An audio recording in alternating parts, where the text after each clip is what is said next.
औज़ुबिल्लाहिमिनश्शैतानिर्रजीम बिस्मिल्लाहिर्रहमानिर्रहीम। Class 11th chemistry. हम नया चैप्टर स्टार्ट कर रहे हैं बेटा, that is chemical bonding. Last time जो हमने ख़त्म किया था that was periodic classification of element and it's periodicity, वो हमने किया कंप्लीट। अब this is the another unit of paper A, that is chemical bonding. सबसे पहले तो हमें पता चलना चाहिए कि व्हाट इज़ केमिकल बॉन्ड। ये केमिकल बॉन्ड होता क्या है? केमिकल बॉन्ड होता क्या है? फॉर एग्जाम्पल मेरे पास है HCl, इस तरीके से जो हाइड्रोक्लोरिक एसिड होता है बेटा, इन दोनों में इस तरीके से बॉन्ड, इसको इस लाइन को which is between the hydrogen and the chlorine atom के बीच में जो एक बॉन्ड, जो एक लाइन हमें नजर आ रहा है, that is known as bond. इसको बॉन्ड कहा जाता है। मीन्स चीनी दी बॉन्ड को, क्या ये कोई लाइन है या जैसे थ्रेड लाइक के चिक इन अ चीन?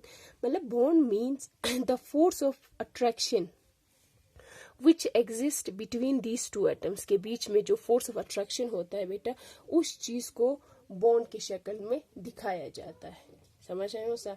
ठीक है नी। फॉर एग्जाम्पल नता क्या कोई फॉर एग्जाम्पल Na पॉजिटिव है हमारे पास, क्योंकि मेटल सोडियम जब इलेक्ट्रॉन लूज करता है तो it form an ion, that is Na positive cation एक बनाता है। देन चौसला chlorine is a non metal, ये इलेक्ट्रॉन गेन करता है तो ये Cl नेगेटिव एक एनाइन फॉर्मेशन करता है।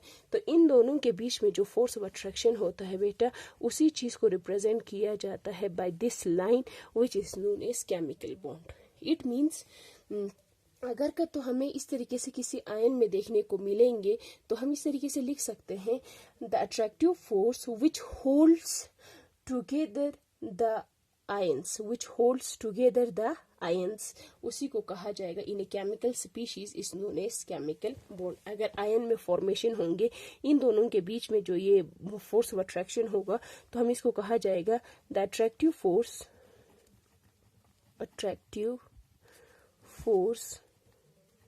which holds the ions together in a chemical species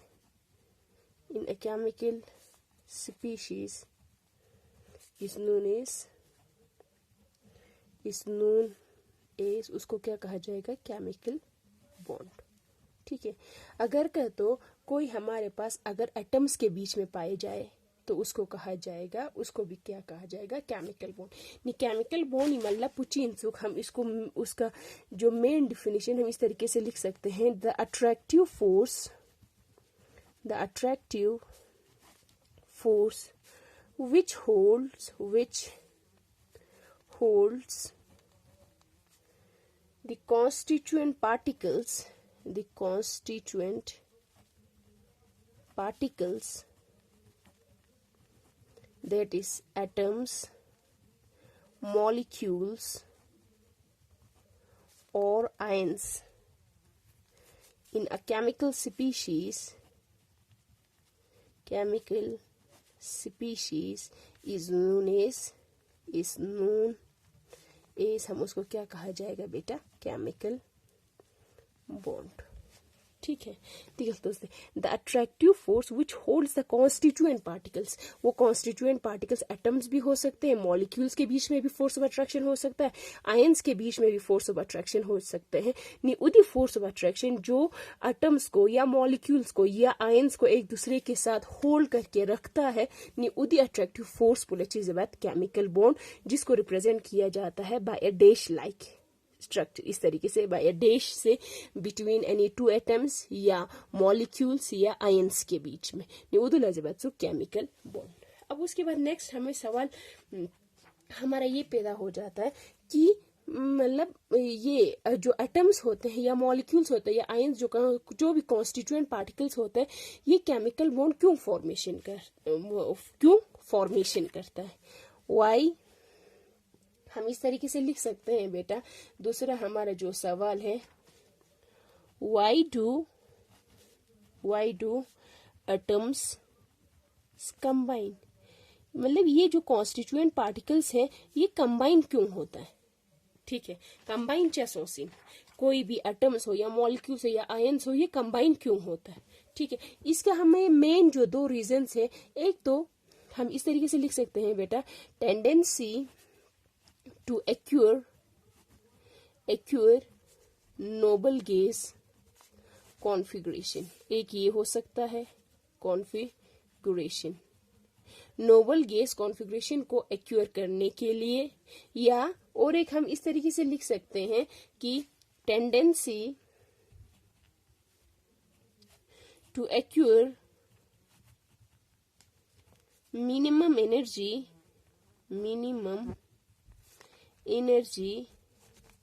and maximum stability या तो स्टेबिलिटी अटेन करने के लिए स्टेबिलिटी, या नोबल गैस कॉन्फ़िगरेशन अटेन करने के लिए, तभी जो है ये एटम्स जो है एक दूसरे के साथ कंबाइन होता है, ठीक है। हमें पता है बेटा, देखो जो नोबल गैसेस होता है they are stable, they are least reactive होता है। ऐसा हम क्यों कहते हैं, क्योंकि उनका ऑक्टेट जो ग्रुप नंबर 18 जिसको नोबल गैसेस या इनर्ट गैसेस भी कहा जाता है, दे हैव कंप्लीट ऑक्टेट, जो उनका आखिरी जो शेल होता है वो पूरी तरीके से भरा हुआ होता है, उनको कंप्लीट उनका ऑक्टेट जो है वो फुल होता है। नी That is why they are उनको माना जाता है कि दे आर स्टेबल, कौन, नोबल गैसेस। नी लाइकवाइज जितने भी बाकी एटम्स हैं वो क्या करता है, या इलेक्ट्रॉन्स को गेन करता है, या इलेक्ट्रॉन को लूज करता है, या इलेक्ट्रॉन को शेयर करता है, ताकि वो नोबल गैस कॉन्फ़िगरेशन जो है वो एक्यूर कर सके, ठीक है। फॉर एग्जाम्पल हम इस तरीके से एग्जाम्पल ले सकते हैं, देखो जैसे कि वी हैव द सोडियम, मैं इस तरीके से यहाँ पे एक एग्जाम्पल देना चाहूंगी। फॉर एग्जाम्पल सोडियम इसका एटॉमिक नंबर है 11, ठीक है बेटा। तो इसका अगर हम इलेक्ट्रॉनिक कॉन्फ़िगरेशन करें, distribution of electrons in various shells में अगर हम करें, तो फर्स्ट शेल में हम 2, सेकेंड में 8 या 1 है, या हम इस तरीके से कर सकते हैं 1s2, 2s2, 2p6, 3s1, ठीक है। ये first shell, second shell and the third shell, ठीक है। नी थर्ड शेल पे उसका क्या है, एक ही इलेक्ट्रॉन है नी, और उसको यंग होना स्टेबल करने के लिए, अपने ऑक्टेट को कंप्लीट करने के लिए उसको और 7 इलेक्ट्रॉन्स की जरूरत है पड़ेगी, किसको, सोडियम को। नी 7 इलेक्ट्रॉन्स क्यों, उसको बहुत ज्यादा मुश्किल होगा, उतना एनर्जी रिक्वायरमेंट उसको चाहिए। नी इट इज बेटर टू उसी एक इलेक्ट्रॉन को वो क्या करता है, लूज करता है, डोनेट करता है। नहीं डोनेट बना का तो उसका आखिरी शेल कौन सा बना, जिसमें 8 इलेक्ट्रॉन्स है, 2s2, 2p6, सेकेंड वाला शेल उसका जिसमें 8 इलेक्ट्रॉन्स है, जिसका 1s2, 2p6, sorry 1s2, 2s2, 2p6, ये उसका क्या बनेगा, अगर खुद इलेक्ट्रॉन को एक इलेक्ट्रॉन जब वो लूज करेगा तो उसका बनेगा Na+, ठीक है। तब उसका कॉन्फ़िगरेशन बनेंगे 1s2, 2s2 and 2p6. Ni, it is same as the that of a noble gas. कौन सा noble gas? That is neon. Neon has the atomic number of 10 and its electronic configuration is 2 and 8, या 1s2, 2s2 and 2p6, ठीक है। नी that is why उस चीज को attain करने के लिए, नोबल गैस कॉन्फ़िगरेशन को अटेन करने के लिए जो भी एटम्स होते हैं, या इलेक्ट्रॉन को गेन करता है, या इलेक्ट्रॉन को लूज करता है, या इलेक्ट्रॉन को आपस में शेयर करता है। निंगता नक्शा पता सोने एटम्स एक दूसरे के साथ क्यों कंबाइन हो रहा है, जस्टिसपो क्योंकि स्टेबिलिटी अटेन करने के लिए, या मैं तो जो उनका नोबल गैस कॉन्फ़िगरेशन जो है उसको अटेन करने के लिए, उस चीज को एक्यूर करने के लिए ये क्या कर लेते हैं, ये कंबाइन हो जाते हैं एटम्स आपस में, या आयंस या मॉलिक्यूल्स, कोई भी कॉन्स्टिट्यूएंट पार्टिकल्स, ठीक है। नी हम इस तरीके से लिख सकते हैं बेटा, जो रीजन तो आप लोगों को पता चल गया, मैं फिर से एक बार दे देती हूँ। चासोसिन क्यों वो नोबल गैस कॉन्फ़िगरेशन अटेन करना चाहता है जमाना, तो क्योंकि हम सबों को पता है कि जो ये नोबल गैसेस होता है उनका ऑक्टेट पूरी तरीके से कंप्लीट होता है, इसीलिए उनको हैव लिटिल और नो टेंडेंसी होता है किसी दूसरे के साथ या रिएक्ट अच्छे, ठीक है, नी कंबाइन छी नी, इसीलिए उनको हम स्टेबल इलेक्ट्रॉनिक कॉन्फ़िगरेशन जो है नोबल गैसेस की कॉन्फ़िगरेशन को स्टेबल इलेक्ट्रॉनिक कॉन्फ़िगरेशन माना जाता है। ठीक है, नी उस चीज को, उस कॉन्फ़िगरेशन को अटेन करने के लिए, ताकि उनका मैक्सिमम स्टेबिलिटी हो, उस चीज को अटेन करने के लिए जितने भी जो एटम्स होते हैं बाकी, या वो इलेक्ट्रॉन को लॉस करता है, या इलेक्ट्रॉन को गेन करता है, या इलेक्ट्रॉन को शेयर करता है, ताकि ये वो अटेन कर सके नोबल गैस कॉन्फ़िगरेशन के लिए। ठीक है, नी दैट इज वाई, इसीलिए जितने भी एटम्स होते हैं वो एक दूसरे के साथ कंबाइन होता है। और दूसरा यहाँ teaching is nothing tendency to acquire minimum energy and maximum stability major सबो। नी हमें पता है बेटा, जब भी एटम्स आपस में कंबाइन हो जाते हैं तो उसमें क्या होता है, बहुत सारी एनर्जी जो है वो निकल जाती है। नी जितना एनर्जी निकलेगी उतना वो क्या होगा, स्टेबिलिटी होगा। नी एनर्जी जो होता है बेटा, एनर्जी स्टेबिलिटी जो है वो क्या होगी, नी जितना एनर्जी किसी चीज में से निकलेगी, मतलब किसी भी एटम में मिनिमम एनर्जी होंगी तो उसका मैक्सिमम स्टेबिलिटी होगा। नी जो स्टेबिलिटी है वो inversely proportional to energy.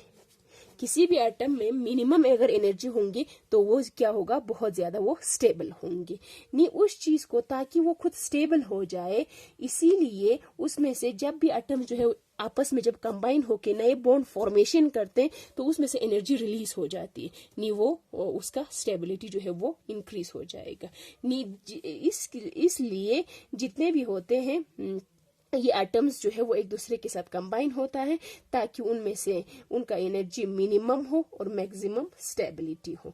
That is why ये tendency to equal minimum energy and maximum stability को अटेन करने के लिए ये एटम्स जो है वो आपस में कंबाइन होता है। ठीक है, ये हो गया हमारा पहला थोड़ा सा जो इंट्रोडक्शन हमने दिया। इसके बाद जो है हम नेक्स्ट वाले लेक्चर में पढ़ेंगे। थैंक यू बेटा, थैंक यू सो मच।